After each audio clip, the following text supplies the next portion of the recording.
कविता अपने माता पिता की बहुत लाडली थी। 3 बड़े भाइयों की बहन थी। कोई भी चीज मांगने पर उसी वक्त सामने हाजिर हो जाती।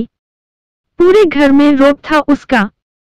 पूरे परिवार और नौकरों पर राजकुमारी की तरह हुक्म चलाती थी कविता। स्कूल में भी पूरा रौब था उसका। बड़े घर की लाडली जो थी वह। ऐसे ही उसने कॉलेज में दाखिला लिया।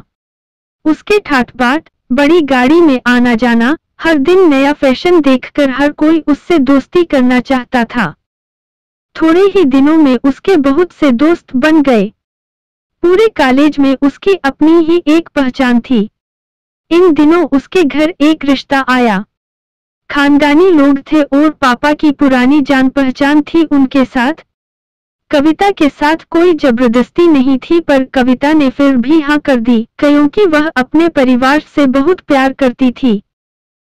वह जानती थी कि वह लोग उसका अच्छा ही सोचेंगे। लड़के का नाम राज था। राज काफी पढ़ा लिखा और समझदार लड़का था। ससुराल वाले भी बहुत अच्छे थे। ससुराल में कविता की जगह वैसी ही थी जैसी कि मायके में। कोई भी कार्य कविता की सलाह के बिना नहीं होता था। सबकी लाडली बहू बन गई थी वह। फिर उसके घर एक बेटे का जन्म हुआ। राहुल कविता को जान से प्यारा था। पोता पाकर ससुराल वाले तो फूले नहीं समाते थे। कविता कभी कभी सोचती कि उसकी किस्मत कितनी अच्छी है। उसका हर अपना उसे कितना प्यार करता है। चाहे जीवन में कैसा भी समय आए मेरे अपने हमेशा मेरे साथ हैं। मैं कभी अकेली नहीं हो सकती।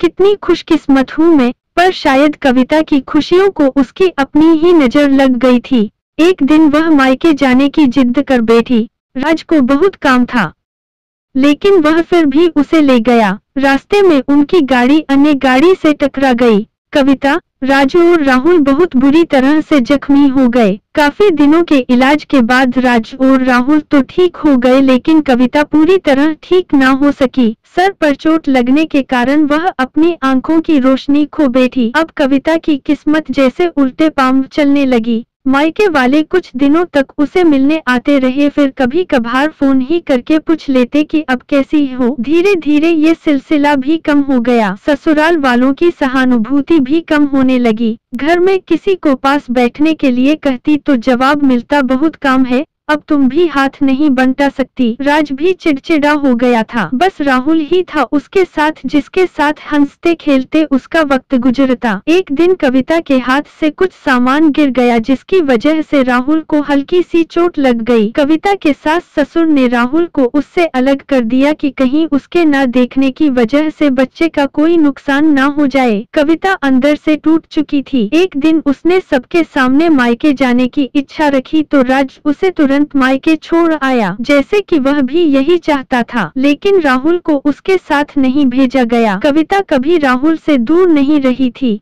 पर अपनी कमी के कारण उसने ज्यादा बहस नहीं की। कविता को लगा कि वह 3-4 दिन वहां रहेगी तो थोड़ा हवा पानी बदल जाएगा क्योंकि वह कितने दिनों से कहीं भी बाहर नहीं गई थी। घर वाले भी इतने दिनों बाद उसे देखकर कितने खुश होंगे। कविता के घर पहुंचने पर सब लोग बहुत खुश हुए। खाने में सब कुछ कविता की पसंद का ही बना था। उसने अपने मम्मी पापा और भाई भाभीियों से दिल खोल कर बातें की। उनके छोटे छोटे बच्चे भी बुआ के साथ घुल मिल गए थे। रात को सोने के वक्त जब वह कपड़े बदलने लगी तो उसे पता चला कि उसका बैग तो बहुत भरा हुआ था। वह बहुत उदास हो गई। वह सब समझ गई। कुछ दिनों तक तो सब ठीक रहा, फिर जैसे सब बदलने लगा, सबका व्यवहार बदल रहा था। वह लोग जैसे थक चुके थे उससे। सब लोग घुमा फिरा कर पूछने लगे कि राज कब आ रहा है, उसे ले जाने। वह बहाना बना देती, जबकि वह जानती थी कि उस घर में अब उसके लिए कोई जगह नहीं। कविता से चलते वक्त कुछ न कुछ नुकसान हो जाता। थोड़ी बहुत टोका-टाकी उसे सुनाई देती, वह टाल देती। एक दिन उसके हाथ से लगकर एक कीमती फूलदान टूट गया।